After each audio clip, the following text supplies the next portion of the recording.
మీరు కూడా చూడొచ్చు.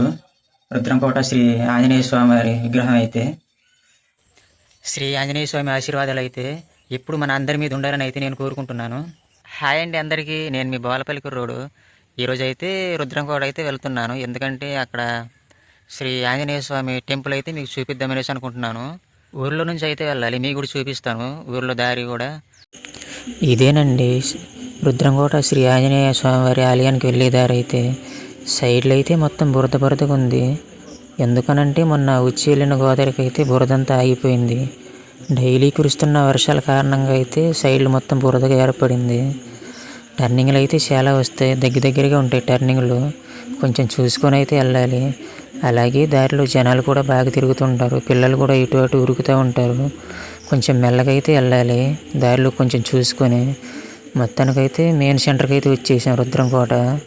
ఈ రుద్రంకోట మెయిన్ సెంటర్ నుంచి అయితే మనం కొంచెం లెఫ్ట్ తీసుకుని అయితే వెళ్ళాలి. టెంపుల్కి వెళ్ళాలంటే ఇక్కడ నుంచి స్ట్రైట్కి అయితే వెళ్ళిపోవాలి. స్ట్రైట్కి వెళ్ళి రైట్ తీసుకుంటే మనకి టెంపుల్ అయితే కనిపిస్తుంది. టెంపుల్ దగ్గరికి అయితే వచ్చాం, మొత్తానికి దగ్గరికి వెళ్ళి అయితే చూపిస్తాను మీకు. మొత్తానికి టెంపుల్ దగ్గరికి అయితే వచ్చాను, మీరు కూడా చూడొచ్చు. ప్రసిద్ధ శ్రీ ఆంజనేయ స్వామి వారి ఆలయం అయితే. నేనైతే ఆలయం బయట ఉన్నాను. ఆలయం బయట చుట్టుపక్కల అయితే లొకేషన్ చాలా అందంగా కనిపిస్తుంది నాకైతే. శతాబ్ద చరిత్ర కలిగిన ఈ ఆలయం అయితే ఈ చుట్టుపక్కల స్థానికులకైతే ఒక గొప్ప వరమని చెప్పవచ్చు. ఒకసారి ఆంజనేయ స్వామి వారిని అయితే దగ్గరగా చూపిస్తాను మీకు, లోపలికి వెళ్ళేసి. లోపలైతే చూడండి, చాలా అద్భుతంగా ఉంది టెంపుల్ అయితే.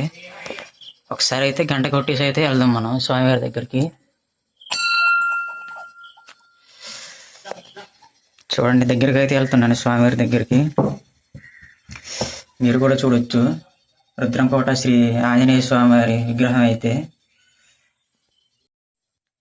చూశారు కదా స్వామివారిని అయితే, చూస్తున్నారు కదా టెంపుల్ అయితే. నాకైతే చాలా బాగా నచ్చింది శ్రీ ఆంజనేయ స్వామి టెంపుల్ అయితే.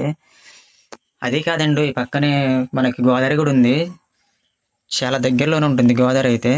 చూడండి, గోదావరి అయితే చాలా బాగా కనిపిస్తుంది, చూస్తున్నారు కదా.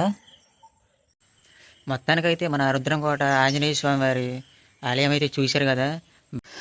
ఈ స్వామివారి ఆలయానికి వచ్చి దర్శించుకున్న ప్రతి ఒక్క భక్తుడికి ఆరోగ్యం, ధైర్యం, విజయాన్ని ప్రసాదించాలని శ్రీ ఆంజనేయ స్వామి వారిని మనస్ఫూర్తిగా ప్రార్థిస్తున్నాను.